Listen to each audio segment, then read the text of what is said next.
kababayan, ang naging, ano ba title natin? Life imprisonment. That's Tagalog, diba? Teddy Boy, Liza, at iba pa. At syempre si Chua, no? Yung involved dito, yung tatay ng mga bata. So yan ang pinaka-highlight natin. Pero gusto ko munang i-congratulate ang hakbang ng Maisog USA at New York chapter, which is ang grupo nila Attorney Valera at ng SDS Group at lahat ng mga grupo na naki-join kanina sa New York at very successful. At syempre ang kanilang special guest, si Attorney Vic Rodriguez, na talaga namang tunay na rockstar sa katotohanan. So, mahirap yung rockstar ka sa pulburon, katulad ni Kuting, right, Rainy? So, yan ang ating pag-uusapan ngayon. At also sa kabila ng pag-voice out ng ating mga kababayan na ayaw natin sa bang, bang, bang, o ayaw natin sa kaguluhan, isasalang tayo sa Gera di Patani, di ba? Buti sana kung patani lang, ano? Yung armas natin ay patani sa patani. Kaso, alam nyo na kung ano mangyayari sa inyo, sa ating bayan, kapag natuloy ang gusto ni Kuting na ibala kayo sa kanyon o ibala kayo sa bang-bang-bang. And now, napansin ninyo, at ako'y napansin ko to sa unang post ni Mother Pebbles Talaquera, na walang arrival video itong si Marcos Jr. Okay, wala po silang pinost sa presidential communication. Paano magpo-post siya? Mga sinungaling yung mga yawa na yan dyan. Ngayon, mga kababayan, tignan natin, sa presidential communications at protocol yan, hindi lang sa Pilipinas, sa lahat ng bansa na kapag umalis at dumating ang kanilang presidenteng bangag, di ba? Sa atin yung bangag at sa iba, I don't know, sa iba pang mga bangag, ay mayroong arrival at departure ceremony. Di ba, gumastos pa nga ang pera ng bayan dyan sa mga pabulaklak doon sa railway ba yun? Handrail, okay. Handrail ng eroplano, railway pala is tren. Doon natin nilalagay si Lisa Tanas sa railway at saka si Bangag. So anyway, mga kababayan, so, okay, natin yung mga current comments dito So ngayon, walang arrival. So anong ibig sabihin ito? So tinitignan natin, itong Presidential Communications Facebook page sila, one day ago, mga drama-drama, isinailalim ang chucho-chucho. So huwag na natin na basahin ito at wala namang kwenta ito. Puro ito mga cover-up lang naman ng Polboroni Kuting Government. Nakataba yung t-shirt natin. Available po yan sa ating channel. Pero hindi naman lahat available sa buong mundo. I think Canada, US and Europe. Europe lang ito. Wala sa Amerika, wala sa Asia. But ganun pa man, mga kababayan. So, tinitignan natin dito, nung nabasa ko kay Mother Pebbles Talaquera na bakit walang arrival ceremony si Marcos Jr., tinignan ko agad yung kanilang Facebook page at kanilang website. So, meron lang dito, okay? Ang sabi ng one day ago, ang sabi ng mga amoy jutok dyan sa Presidential Communications, sa arrival statement ni Bangag Jr., ibinahagi niya ang kanyang matagumpay na state visit sa Brunei. Ba? Puro naman kasinungalingan. So, binahagi daw na tagumpay, huwag natin basahin mga kasinungalingan kasi wala namang kwenta. Pero walang video. So, anong ibig sabihin nun? Bakit walang pabida-bida si Lisa Tanas at walang pabida-bida si Marcos Jr. na dadaan dyan sa aking hall, diba? Sa aking Maharlika Hall, diba? Dumadaan sila dyan sa Villamor Air Base, in and out of the country. Kaya talaga ako ang bangungot ng mga bangag na yan. But ganun pa man, walang arrival ceremony. Ano ang mga pwedeng dahilan yan, mga palangga? Maaring si Marcos Jr. ay bangag na bangag sa ipinagbabawal na pulburon. Kaya hindi nila makuhang magkaroon ng statement upon arrival from the visit niya na gastos na ng bayan na wala naman kayong nakita, kundi mga picture taking na mga statement na walang kakwenta-kwenta dahil hindi totoo na sila ay para sa bayan, kundi gusto lang nilang mag-social climbing dyan sa mga leaders, iba't ibang leaders ng bansa at makakamkam ng pera kung meron man na ibigay ang mga bansa na pupuntahan nila ay shoot sa banga ng mga halimaw. Ibig sabihin, shoot sa kanilang mga bulsa. So, stay focused tayo dito sa walang arrival ceremony. So, ano lang naman yan isang malaking dahilan, may sakit ba si bangag? O siya ba ay bangag na bangag sa pulburon, hindi siya makagulapay? O mayroon pa dito mga tira-tira sa muso niya, di ba? Dito, super high. Siguro, sabi ni Solid Maharlika ako, sabi ni Lucky 888, sabi ni Maria Luisa, si Saudi Galo. So, ibig sabihin, pinagloloko. Ito na naman ay panibagong pangloloko. The President Bangag is accountable sa taong bayan kung nasaan siya. Saan ba siya lumusot? Sa tamburong ba siya lumusot from Singapore? Di saan siya lumusot? Lumangoy ba siya sa Pacific Ocean kasama yung mga shokoy na kamukha niya? Yung mga ganun ba? O kasama yung mga balyena na katulad ni Lisa Tanas, di ba? Lumangoy ba siya? Puro statement na sa arrival statement. Nasaan yung arrival statement? Nasaan yung video na yon? Sa tarmac. Sa tarmac ng alin? Sa tarmac ng mga talamak.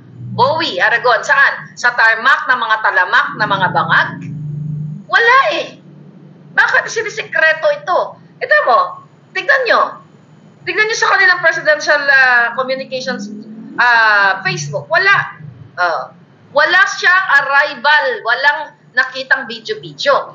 At itong mga mainstream media, itong Malacanang press corps, sana nga meron isa, tatlo o dalawa man lang at least, o kahit isa man lang, na tumapang dyan, na sabihin nyo sa taong bayan kung gaano kabangag si Marcos Jr.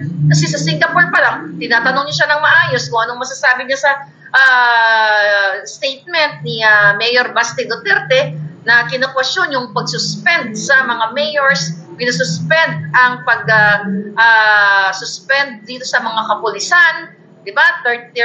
More or less 40 police officers na they are high-ranking officers na pinagtatanggal ng hinayupak na bangag na gobyernong ito. Ang sagot ni Kuting dyan, roar. Okay? So talagang bangag na nga palangga. Ba't ganun pa man, isa yan sa question natin na nasaan ang arrival ceremony ng hitad na mga ito dahil yun naman ang gusto nila dapat lagi pabida-bida, arrival, departure, para kunyari, di ba? Wala namang dignidad. Social timing 101 nga, itong ginagawa ng pulboronic government puting ninyo. Ayan, t-shirt, dola niyo. So ngayon, ba't ganun pa man, napakaganda muli ang naging event sa New York, and congratulations sa lahat dahil nakita niyo yung suporta ng mga tao. Kumbaga, ano pa lang yan intro pa lang yan, unang salvo pa lang yan Wala pa yung full force ng ating mga kababayan dito sa Amerika. New York, we're talking about New York pa lang. Wala pa ang California, wala pa yung ibang state, di ba? So napaka-successful. Ibig sabihin yan mga kababayan, ang mga tao, ang mga Filipino abroad ay gising na gising at aware po sila sa nangyayari sa ating bayan, particularly dito sa kidnapping na ginagawa ng gobyernong ito na kinontsaba o inutusan ang ISAF o yung Intelligence Service of the Armed Forces of the Philippines na kung saan nung panahon na kinasabwat ni Lisa Tanas, itong mga ISAF na ito ay si Chief Chofilo, okay?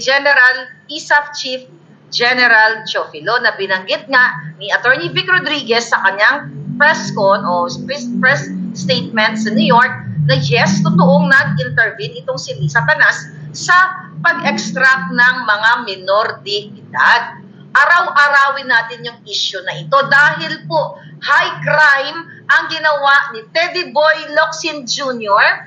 Okay? Ni Teddy Boy Locsin Jr. at ng kanyang asawa sa pakikipagsabuatan kay Lisa. Okay? Sa pakikipagsabuatan dito kay Lisa Tanas at ni Chua, okay? Na ginawa ni Teddy Boy Locsin Jr. Alright? Ginamit ang power back in February para mapagbigyan ang request na illegal o high crime ni Lisa sa pamamagitan ng asawa ni Teddy Boy Locsin na si Maria Lourdes Barcelon na narinig nyo naman ang audio na pinresent natin sa inyo paulit-ulit. So I hope General ex-chief ng ISAF, General Kit Chofilo, sana po lumabas kayo, sir. Napanood ko ang inyong walang masyadong speech, pero binalikan ko po, I think 2018, yung iyong speech doon sa mga kapwa natin sundalo, mga kapwa nyo pala sundalo, the 2nd Infantry Jungle Fighter, parang nila ba, training. Nakakaiyak, nakakadurog ang puso ng mga kasundaluhan natin, at you seem so nice person. At you seem so nice leader and General Kit Chofilo. I hope po magkaroon kayo ng paglinaw na pag-iisip, dahil ngayon ay naka-floating status kayo, isa kayo sa tinanggal nga, di ba? Ng gobyernong ito sa inyong serbisyo dahil hindi kayo pumayag na maging asong julol nila. And we are proud of you, Mr. o General Kit Chofilo, sa ginawa mo na hindi ka pumapayag na magpagamit o magiging aso ni Lisa. Di ba? So, itong mga general na ito, actually posted ito ni Attorney Vic noong May 18, no? May 18 lang. Ito yung mga floating generals na sila Alberto Carlos, Antonio Navarrete, si Carlos 3-star, si Navarrete 2-star, si Lionel Nicolas 2-star, Eduardo Cardinosa 2-star, ito nga si Marceliano Chofilo 1-star, Juvencio Gonzales 1-star, at si Colonel Ferdinand Marcelino. I think itong Marcelino na ito na-i-appoint na yata ulit. But anyway, let's focus dito kay Kit. Okay? Ngayon, mga kababayan, kailangan mo pala, General Kit Chofilo, na mag-speak up at magbilagaw ng linaw, kasi kailangan natin pagbayarin si Liza, si Marcos Jr., itong ngayong ambassador na ng United Kingdom na si Teddy Boy Locsin Jr., at itong kanyang asawa, at itong si Francis Chua na ama ng mga bata na nakipagsabwatan kay Lisa para ipadukot ang mga minor de edad. Ulitin natin, ISAF, Sir Kit o General Kit, to protect the Philippines, protect the people. You gather information na kung may mga banta sa buhay ng mga Pilipino o banta sa seguridad ng ating nasyon, 'di ba, ng ating bansa. Yan ang trabaho ninyo. Pero itong ginawa po ni Lisa Tanas, at alam ninyo to, sir. At inano na nga, kinonfirm na nga ni Attorney Vic Rodriguez kahapon dyan sa New York na totoong nagkaroon ng conspiracy, pag-conspire ni Liza, nitong si Ambassador Teddy Boy Locsin, si Manalo, yung judge, yung RTC judge ng Parañaque na si Guray, na kung saan nag-file sila ng fabricated lawsuit kay distressed mother. So again, ang ISAF ay ginamit ni Lisa Tanas para what? Para pasundin kayo at maging part po kayo ng high crime. At kung sino man ang ginamit ni Lisa dito na mga sundalo o mga officers ng ISAF, kailangan ninyong mag-speak up kasi masisira ang buhay ninyo, sisirain ang buhay ninyo ni Lisa, at later on ilalaglag din kayo. So mabuti na ngayon pa lang ay magkaroon na kayo ng paninindigan, kasi kayo dyan, ang trabaho ninyo ay mag-operate ng mga legal operations to protect the Filipino people, not to extract, not to kidnap the minors na walang kalaban-laban na ang ginawa ninyo sa mga batang ito, mga palangga. So kailangan nating panagutin dahil ito ay serious crime. Mga palangga, serious crime ito na nakalagay sa ating batas, di ba? Under Article 267 of the Revised Penal Code dito, napaparusahan ng reclusion perpetua or pagkakulong ng habang buhay ang mga taong naging mastermind o naging kasabwat dito sa pangidnap, pangdukot sa mga minor de edad na walang iba ang gumawa kundi ang First Lady, ang Presidente, ang Ambassador ng UK, ang mga inutusan dyan sa ISAF, ang mga judge, ang DOJ. So, mayroon dapat silang parusahan under nga dito sa ating batas dyan sa Pilipinas. Malinaw po na nakasulat sa saligang batas ng Pilipinas na sila dapat ay makulong ng panghabang buhay at dapat nga jitay ang ibibigay sa kanila dahil sa seryoso o mabigat na pagdukot nila sa mga bata gamit ang fabricated crime. Fabricated crime and lawsuit. Sabi ko nga, walang kabayaran, walang kapalit na na kapatawaran ang ginawa ni Lisa sa pagsira niya habang buhay sa kinabukasan ng dalawang bata at dalawa pang magkakapatid ito apat. Even though yung dalawa ay hindi nadukot ni Lisa, hindi siya nagtagumpay dahil ang isang bata ay, ayaw sumama doon sa during nung August, nung kung saan dinukot nga sila, 'di ba, kinatok sila sa bahay nila ng Turkish government, Turkish police na inibitahan lang sila dapat sa police station para tanungin sila.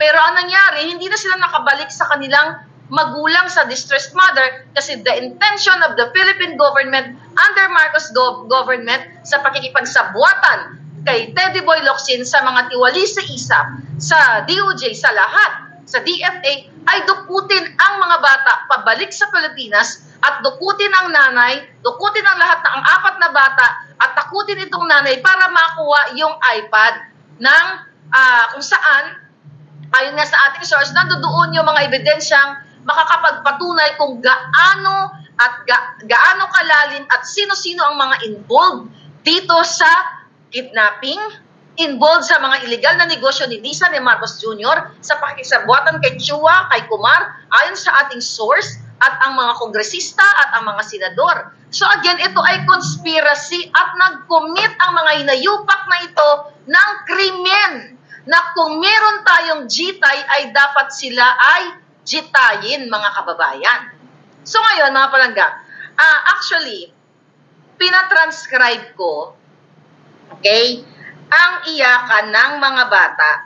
Napanood nyo na, pero paparinig ko po uli sa inyo with the transcription na. Okay? Babasahin ko yung transcription. Ito, mga kababayan. Alright? Ito. Ngayon, alright. So, ito ang unang video. Okay, ito. Unang audio.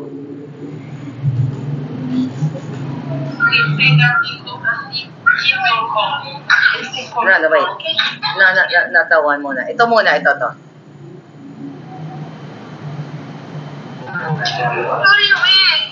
Okay. Sabi ng bata na 11 years old, what do you mean?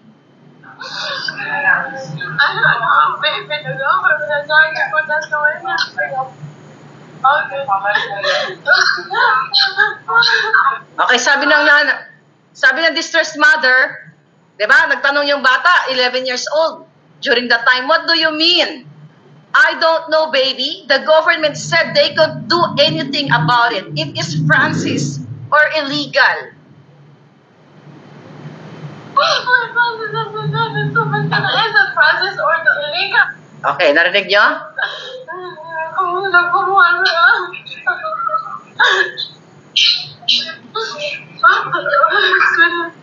Grabe.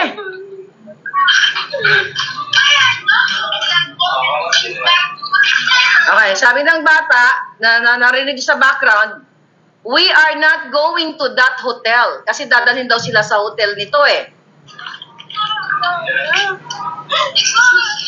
Okay, sabi ng isang kapatid, it's not a hotel.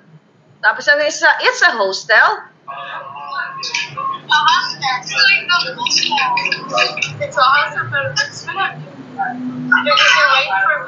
Okay, sabi ni distressed mother, it's a hostel, but sweetheart, will you wait for me? Kasi pareho silang ini-interrogate dyan sa Turkey. Pinaghiwalay sila ng police station. Like 20 minutes away ang distansya.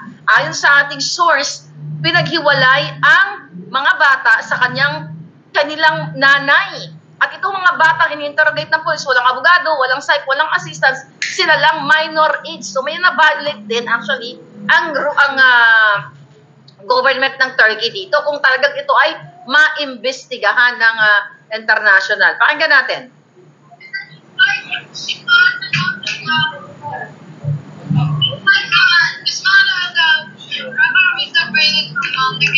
Okay, tuloy ko, sabi nitong daughter ito sabi niya, it's not a hotel. We're not gonna be separated from mom because they want.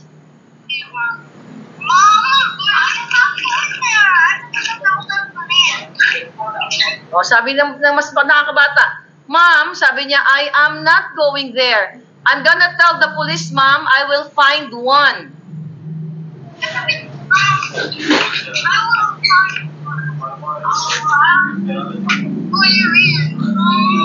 What do you mean?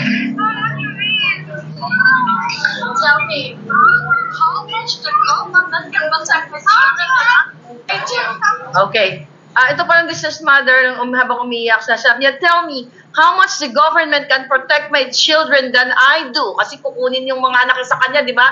Kinakausap niya pala yung lawyer doon sa police station. Nung time na yun, may lawyer na pala siyang nakakuha doon based sa ating informer. Tapos sumagot itong Turkish teacher ng mga bata, nandun din pala.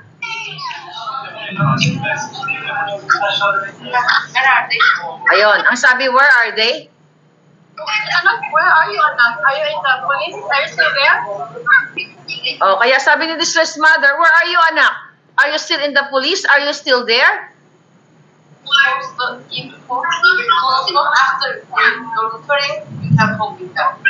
Okay, sabi ng Turkish teacher ng mga bata, keep them close the phone. Keep the phone. After dormitory, you can talk with them. If police caught, can take them. The police can take them. Sabi ng teacher daw ito. Okay. Shania, you keep the phone. My children are crying. What do you do? What are you doing? Grabe. Okay. Grabe yung iyak ng, yung kata nyo, di ba? Iyak ng nanay. Anong sabi niya? You keep the phone, anak. Sabi niya, my children are crying. What are you doing? Di ba? Yun yung tanong. I think the question is, based sa ating informant, yung question na yun ay question sa mga anak, sa mga kasabwat ni Francis Chua. At sa illegal system, kasama si Lisa, kasama sa lahat ng nakipag-conspire dito.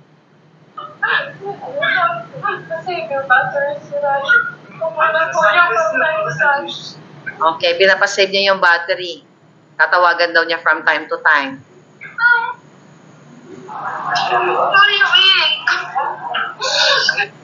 Okay, yun na yun mga palangga. Ito pa isa mga kababayan. Ito, Sir General Kit Chofilo. Siguro hindi mo to alam. Sana makonsensya po.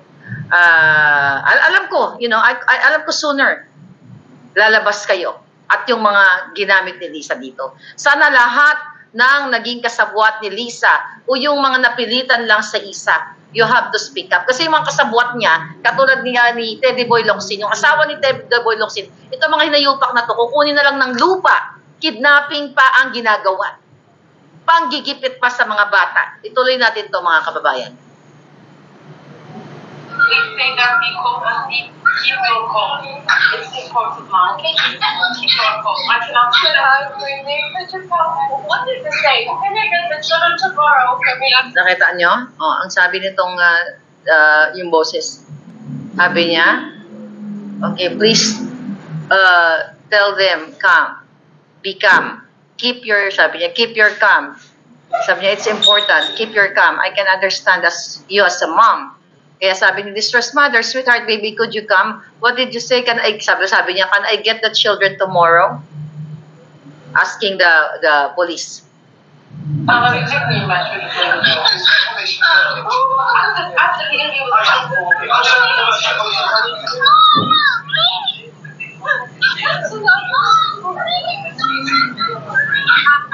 Grabe, ano? Ang sabi ng bata, Mom, please. Mom, please do something about it. Sabi ni distressed mother, yes, my love, okay. Yes, my love, okay. I don't want to. Ayaw nila sumama doon sa mga nag-a-abduct sa kanila. Kasi di ba, dadalhin sila sa dormitory during that time. At naging successful nga itong si Lisa, si Chua, si Teddy Boy Locsin, ang asawa niya, para ipadukot ang mga batang ito, mga kababayan.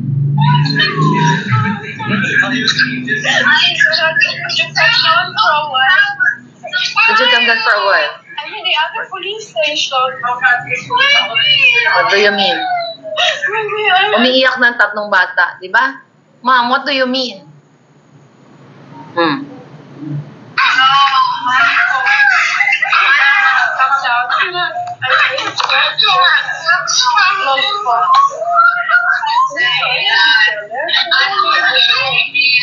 Okay, sabi ng bata, sabi ng nanay, sabi niya, we needed you, Mom. Mom, I can't sleep there. I can't sleep.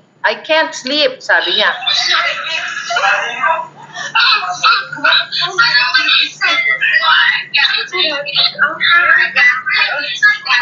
gonna give you a statement. I'll call you back today, baby. This one, sweetheart, you're the mother now. Grabe, oh. Stop crying, sweetheart. We will go, baby. We will fight, don't worry. So, nagtatanong yung bata, what do you mean, Ma'am? Bakit kailangan sila paghiwalayin?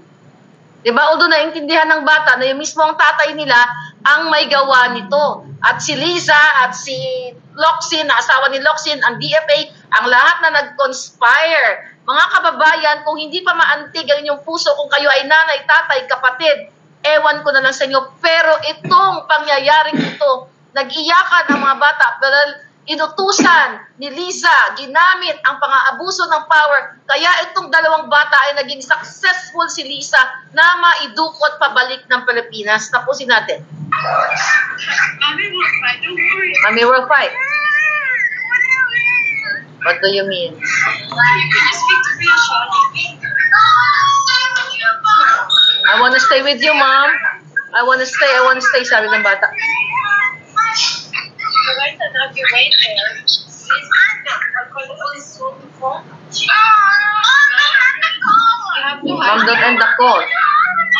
Oh, sabi niya bata, Mom, don't end the call. Sabi niya, I don't want to go. Sabi niya, I don't want to go in the orphanage. Grabe. Maya, don't finish. Mom, I need you. Please, Mom.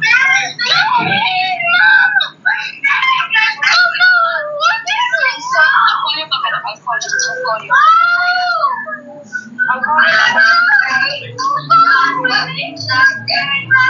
will do something. Don't worry. I'll do something. Don't worry. Okay. Mga kababayan, so hindi pa nakarinig sa inyo. Ngayon narinig nyo na. Anong klaseng satanas si Lisa? General Kit Chofilo, kailangan nyo pong magsalita. I know sooner lalabas si distressed mother. And nananawagan ako muli kay distressed mother to write a letter about dito sa lahat ng ito. Kung ano nangyari sa Kongreso, sa Senado, sa DOJ, sa Office ni Kuting, sa International, sa UN, sa, although nandiyan na nga yan sa UN, pero kailangan ng awareness ng taong bayan. Nakita ninyo, at you know what, mga kababayan? Ang dalawang bata, nadukot nga nila nasa Pilipinas na. At nakita nyo, damdamin ninyo, ang bata hindi inaalagaan ng tatay na ayon sa ating source, kasabwat ni Lisa at ni Marcos Jr. sa mga illegal nilang negosyo. Isipin nyo ang mga batang ito during that time, that was 2 years ago, nasa 8 years old. Gigising ang mga bata, inagaw sila ni Lisa, ni Teddy Boy Locsin, ng ISAF, ng DFA, lahat ng nag-conspire dito, pinadukot ang mga minor age na mga bata, 8 and 10 years old, I believe, kung hindi ako nagkakabasa, ganun ang mga edad. Hanggang ngayon, ano yung traumatic effect sa kanila? Ano yung impact? Nagigising ang 8 taong gulang na bata, pagising niya sa umaga, wala yung nanay niya. At hindi niya makalimutan, torture yan sa utak ng bata. Yung pangyayari niyang iyakan na yan. Kaya ang nakikita ako dito, itong si Chua, siguro binibigyan ng mga material dahil maraming pera galing sa kaban ng bayan eh. Illegal ang negosyo. Based sa ating informante. So binibigyan ng kung ano-ano yung mga bata. Pero ikaw, Chua, na demonyo katulad ni Lisa, mag-ina siguro kayo. Hindi mo mabubura ang ginawa mong trauma sa sarili mong anak dahil sa pagnanakaw, pagmamanipula ng mga government projects sa tulong ni Lisa Tanas at ni Marcos Jr. Ikaya dapat kayong mabitay, makulong ikaw mismo, ang sarili mong anak ay ginawa mo ito para pahirapan, ginag-fabricate ka ng mga istorya ng mga crime dahil sa tulong ni Lisa, dahil nababayaran mo lahat ang hustisya, nababayaran nyo, nautusan nyo nga ang isa, kaya kayo nagtagumpay. Ito yung nilalaban ko, mga kababayan. Magpo-focus tayo sa ginawang kababuyan, ginawang high crime ng gobyernong ito. Narinig mo yung mga bata, buhay yan. Video yan, hindi ko lang pwedeng ipakita kasi sa inyo yung video kasi may mga nakita document. Pero ito yan. Pakita lang natin ha. Ito. Konti lang. Ayan, yung kanilang, ayan po yan. Mga kababayan. Kita nyo yan? Ayan yung mga paa nila. Okay, yan kasi, ang pagre-record niyan, dahil umiiyak yung nanay, ayan yung mga paa ng mga tao dyan sa police station. So habang nakipag-usap siya sa kanyang anak, nire-record niya sa kabilang cellphone para ma-document niya. Isa sa mga dahilan, kaya I believe nabigyan siya ng protection kung nasaan siya ngayon. Dahil ito yung mga ebidensyang pinakita niya, yung video ni Lisa na nakipag-usap siya, nag-audio video siya kay sa asawa ni Teddy Boy Locsin na Hi Louie. Okay? So video yan, mga kababayan. Video po yan. Nakita ninyo? Sobrang sama, tama ka. Gonzaga Borzolo, sobrang sama ang gobyernong ito. Kaya sabi ko sa inyo, habang nabubuhay ako at habang may boses ako, hindi ako titigil para panagutan itong hayop na Lisa na to na makulong siya sa bilangguan ng panghabang buhay para tuluyan na siyang maging kordoroy at galisin ang kanyang pagmumukhang galisin na nga. At pagdusahan ni Marcos Jr., ni Maria Lourdes Barcelon, na asawa ni Teddy Boy Locsin, si Teddy Boy Locsin, yung nakipagkonsyabahan sa ISAF, yung mga judge na nag-conspire, yung nagtanim ng fabricated na crime o lawsuit sa kanya, lahat itong si Manalo, si DFA, yung konsulado dyan sa Turkey, lahat ng sangkot, high crime ito. At gurgur dapat ang parusa dito. Kaya kung hindi ka magsasalita, General Chofilo, kasama ka po dito sa pagbalubo. You have to enlighten us, sir.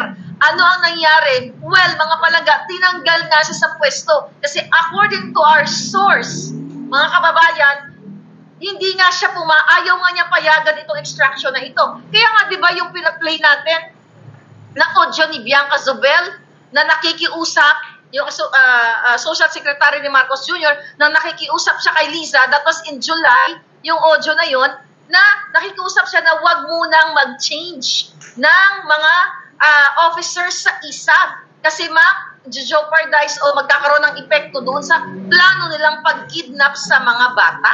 So isa po ito sa ipinaglalaban natin ng mga hakbang ng maisog. This is not about Duterte o Sara. This is about the crime na ginawa ni Lisa, ni Teddy Boy, ni Manalo, ng ISAF, ng DOJ, lahat ng nakipagsabuatan dito. Kung gagawin lamang ng mga senador, mga kongresista na tamang investigasyon ito at mapanagot sa tulong nila at masampahan ng kaso lahat ng involved, mga kababayan, pagbabayaran ng mga hayop na ito ang ginawa nila. Kasama si Chua at kasama dyan si Kumar ayon sa ating source. Diba? Si Kumar mismo, narinig nyo sa CCTV na isa din talaga siyang kasabwat ni Lisa Tanas sa pagbabribe at panggugurgor. Diba? Narinig nyo naman during the Senate hearing ng PIDEA Leaks na yan din ang isa pa sa mabigat na nilalaban natin o na inaabangan natin. So kayo, ISAF, kayo lahat, kayong mga sundalo, once in my life, okay, noong 2017, di ba? Well, hindi ko to I'm not saying, hindi ko to pinagyayabang, okay? Itong kaibigan ko, na taga Davao,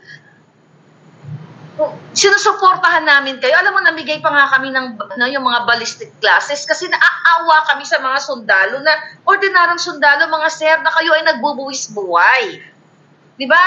Gusto ko lang ipakita sa inyo kung paano ko sinusuportahan, hindi lang yung mga tulong-tulong natin, pero yung mga sundalo na binigyan natin in 2017, mga palangga, ayan, 2017, ayan, some of the Scout Rangers still in Marawi receive our ballistic protection glasses. Ayan, nakatag ako dyan, binibining Marlica. Kasi yung kaibigan ko ang namigay dyan. This is how we support you. Hindi lang kasundaluhan, mga kapulisan. Yung mga matitino na pulis na sundalo, mahal kayo ng taong bayan kasi itinataya po ninyo ang buhay ninyo.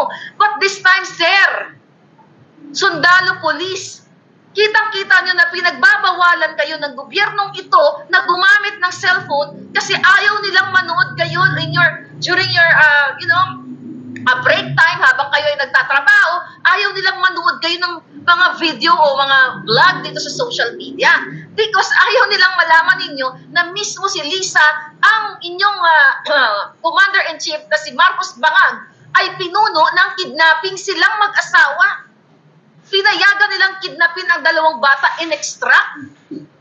At nananawagan ako, General Kit Chofilo po, o Chofilo, Sir, linisin mo ang pangalan mo. Dahil pinanood ko yung mga previous video mo. Sabi ko, you seem so nice person. At nakita ko yung mga damdamin nitong mga during the jungle, what do you call it? Infantry jungle fighter training. Nakikita nyo, alam nyo yung mga sundalo, nagtitraining sila, hirap na hirap sila. Alam ko yung hirap ninyo dahil ako man, marami akong mga kaibigan, kamag-anak, na hanggang ngayon nagsusunda, dyan sa inyo, sa anay ninyo.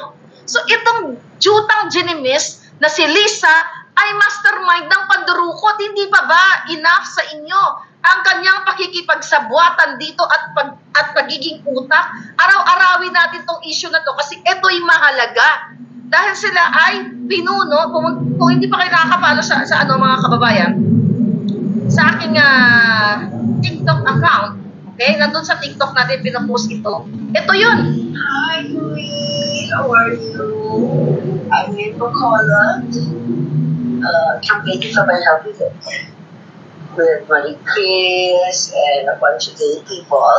But anyway, the reason why I called you is I have a favor to ask you. We gave all the documents na to Nila. Okay, nakita niyo mga palangga? A good friend of ours, Francis Chua, basically has a problem in Istanbul, in Turkey, so he went to court. The judge issued an order in his favor, so now we're just having everything authenticated so that it can be served in the embassy in Istanbul. Right, so Mila has all the documents. I won't bore you with the details, but if you could call Mila and just give a little push. Everything's above board, don't worry. I'm very good at that. But yeah, that's it. So I hope to see you soon. Okay. Okay? Nakita nyo? You decide. Sana hindi kayo, mga sir, mga ma'am, sa AFP. Sana hindi kayo ang susunod na biktima ni Lisa para kidnapin ang mga anak ninyo.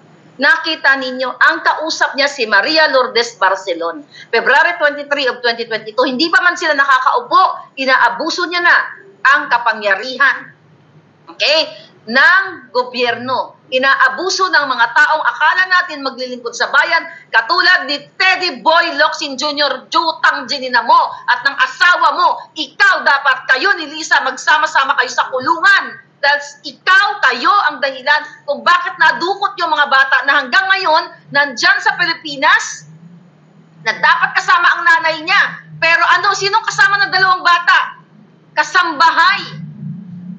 Walang nanay o tatay na nag-aaruga dahil si Chua ay abala sa illegal business with the government, with Lisa, with Marcos Jr. at lahat ng mga kasabwat ayon sa ating source sa Kongreso, sa Senado, abala sa mga illegal na negosyo.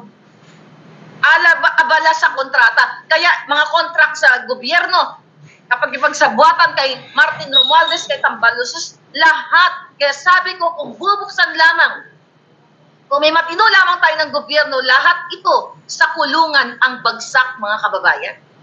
Kulungan ang bagsak. Sabi ni Noah, nasa Pinas daw si Zelensky asking for Marcos support. O ayan, speaking of that, pareho sila. Ano ba si Zelensky? Diba? Tuta. Pareho sila ni Marcos. O yan yung mga bagay na dapat kayo'y ma-alarm. Ay hingi ba si Zelensky ng, I don't know, hindi ko pa alam kung ano bang pagchichika nila. Mag-uusap pa sila kung paano nagkaroon ng bang-bang-bang. Imbis na diplomacy, imbis na dialogo, mag-uusap pa si Zelensky ng Ukraine at si Marcos Jr. kung paano magbangag-bangag. Kasi may mga reports din na itong dating gold star yata, ito si Zelensky, di ba? Arte-artistahan ba siya? I don't know. Yan, marami nabasa ako. Gold star ba siya? Di ba? O, baka mag-uusap sila, baka ahainan siya ng pulburon ni Marcos Jr. Welcome, President from Ukraine. Here's the pulburon for you. Mag-jamming na tayo, baka ganon. Si Zelensky nagsuot ng high heels. Drag queen siya, sabi ni Sarbando. Oh yeah? Hindi ko alam yung palangga. Addict din daw, sabi ni Ton. Anyway, going back tayo dito sa pinag-uusapan nating mga kababayan dito sa pagkidnap ng mga bata. So gaano kasakit sa isang magulang? Kaya nga ako nananawagan talaga kay distressed mother na kailangan mong lumabas ka. Kasi hanggat si Lisa, si Marcos Jr., ang presidente, ang nagpapatakbo ng Pilipinas, hindi mo makukuha ang mga anak mo. At kailangan, aware ka na isinusulong nila ngayon ang, the charter change. Not for the economic recovery or for whatever about the economic, kundi para ma-maintain sila, magstay sila sa power. Yung sinasabi nilang enough for the status quo nito mga young guns na iskan ko kanina, mga jutang gininang yung mga bayad dyan ni Tambalusos, they are not for the Filipino people para baguhin ang ating batas, ang ating konstitusyon, i-amyendahan para sa prosperity ninyo. No! Ang intensyon para manatili sila sa pwesto. At sabi ko nga sa iyo, distressed mother, kung nakikinig ka ngayon, hanggat si Lisa at si Tambaluslos at pag naisakatuparan nila yung charter change na yan, goodbye sa mga anak mo. Hindi mo sila makikita. At baale, I hope not, na magkakaroon ng mental effect sa kanila. They're young. Every day, bawat minuto, bawat segundo ng paghinga ng mga batang yan. Ngayon, ang nag-aalaga na sila na kanila yung kanilang nani, ang kanilang yaya. Samantalang ang nanay ay gusto-gustong alagaan at siya ang may karapatan base sa ating batas. Ang nanay ay may karapatan dun sa kanyang mga anak kasi hindi sila kasal nitong si Chua. At may again, na-present na natin na binigay ang custody kay distressed mother. Pero binaliktad nga ni Lisa, ni Teddy Boy Locsin, ng asawa niya, lahat na nag-conspire. Diba? Si Guray, si Judge Jaime Guray ng RTC Parañaque, na kung saan, ulitin natin, noong February 11, binigyan ng,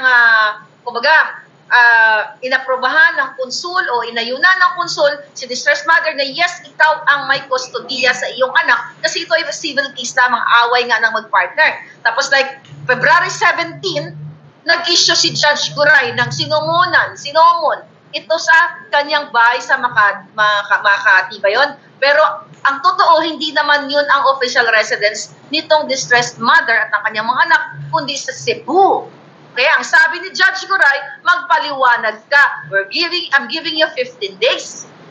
Pero kung nasa abroad, sa batas daw 30 days, pwede siya magpaliwanag. Anong ginawa ng RTC ng Parañaque sa pamumuno ni Judge Guray? In 2 days, binigay ang custody kay Francis Lloyd T. Chua, na kasabwat ni Lisa sa kanyang mga illegal businesses, at yun ang ginamit nila na extract sa mga bata. Yun yung mga documents na dinaktak-tak ni Lisa kanina sa video. Yun mga kababayan.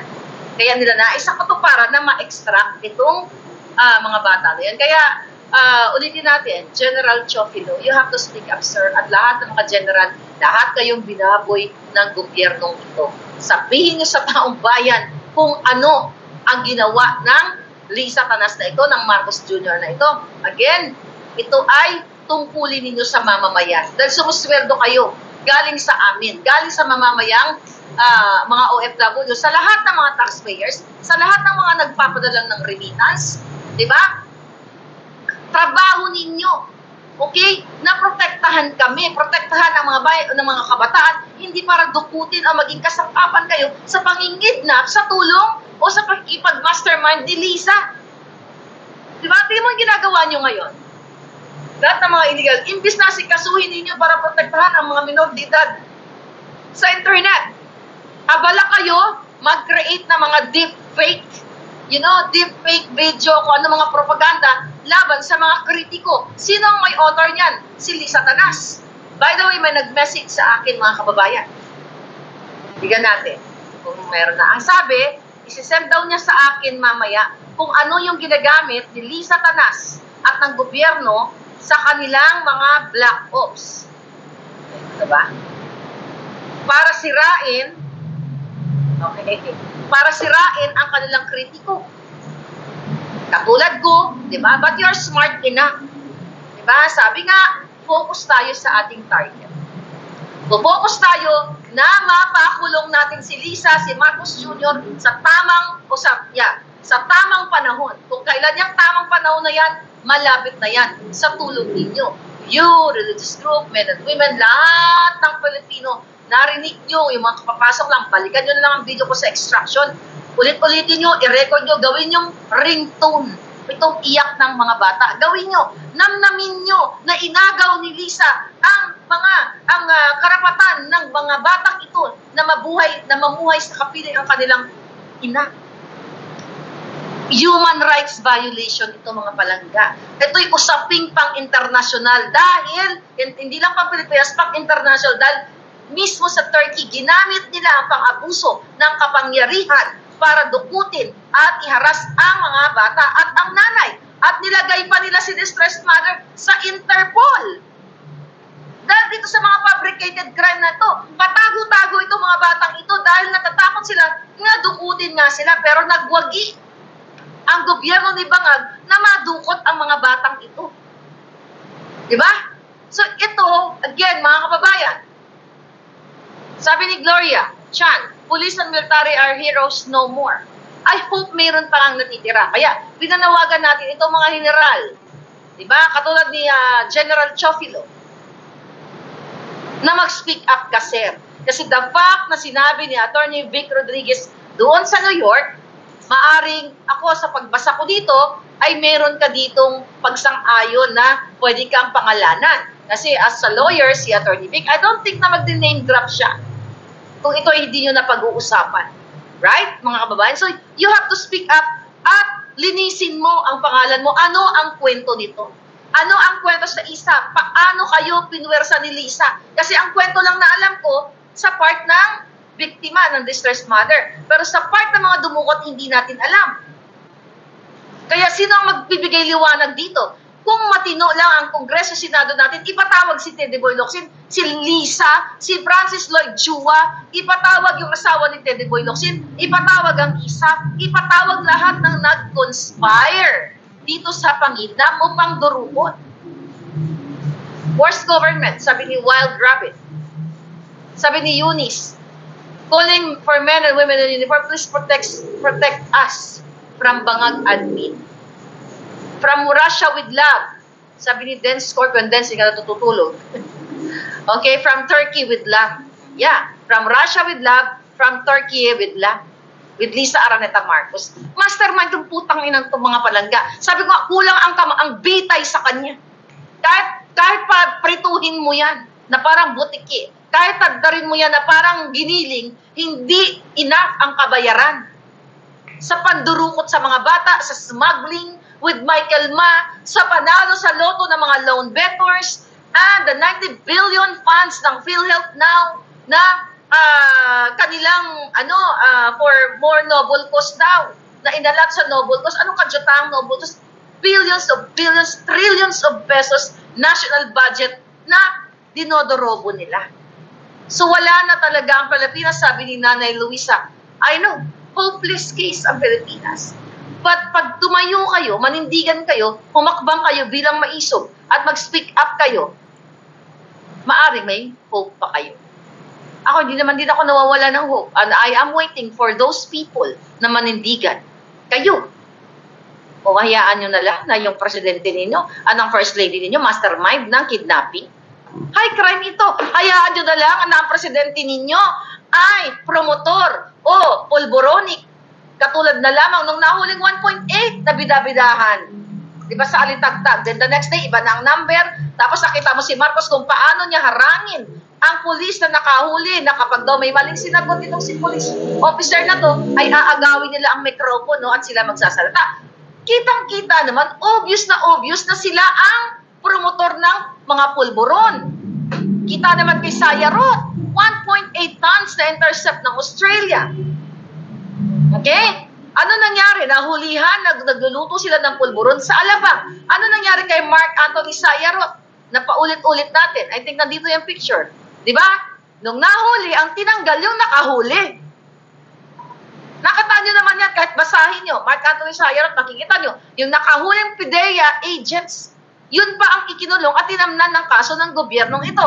Then, 2 weeks ago, I think, si Sayarot ay absuelto. Imagine mo, aktual na nahulihan na nagluluto ng pulburon, sinorveillance ng mga kapulisan, PIDEA, lahat. Sinorveillance sila. This was in 2022, mga kababayan, na nahuli, non-bailable pero nakalaya. Binigyan ng security ni Marcos Jr. at ni Lisa kasi nga, kasama nga nila sa kanilang mga travel eh. Di ba? Kasama nila sa kanilang mga travel. Si Mark Anthony Sayarot, nakawala. So imagine mo, lahat ng mga sangkot sa pulburon, high crime nakakawala. Yung Indian National na si Amit Chandiramani na nahulihan ng mga high-powered firearms, mga pang-pajarbog, bang-bang-bang. Binigyan din ng proteksyon nila Marcos Jr. Inanap ko lang. Nare-remind ko lang kayo sa mga pangyayari. Ito yung sinasabi kong Indian National. Non-bailable pero nakatakas, hindi nakulong dahil inarbor ni Mel Robles yan. Tinawagan ng PNP, nawag daw saktan. Bakit hindi sasaktan? At hindi naman talaga dapat saktan. Pero alam nila siguro ang kalakalan sa mga pulis. Ayan po, nakawala yan. Diba? Ganyan ang gobyerno ninyo. Yan ang, ito yung na-absuelto na. Yan si Mark Anthony Sayarot, violation of RA 9165. Diba? Ano nangyari dyan? Kasama sa New York. Sabi ko nga, hindi yan nakulong. Ang nakulong dyan, yung nanghuli pa. Baliktad, bangag talaga ang gobyerno. And recently, ay absuelto yan. Not guilty daw. Imagine mo, sinurveillance ng ating magigiting na police.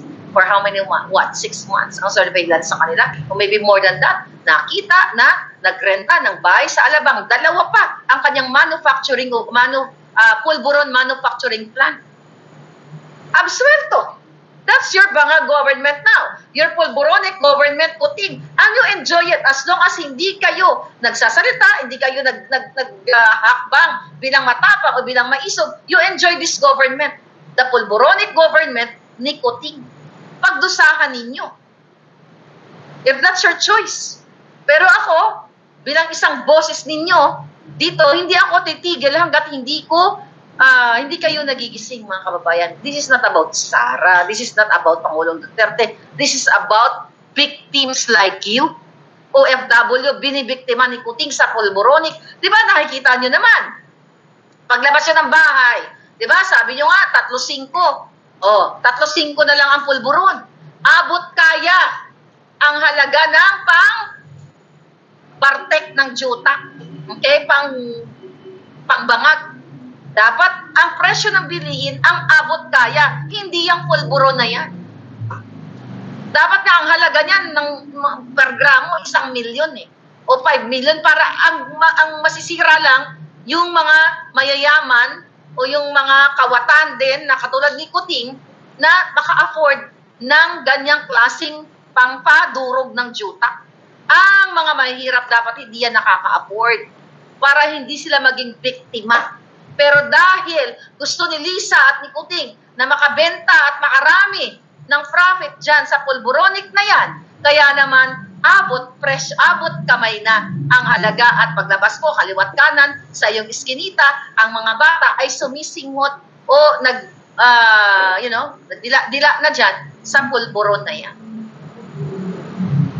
So again, it's your future. It's not my future at all.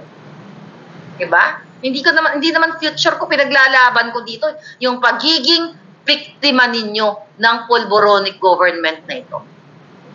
Sabi ni Sara Lina, Pinas is doomed and these people will continue to rule. Oh, by the way, kahapon gabi pang sabi ko, di ba? Interview kami ni Agent Morales.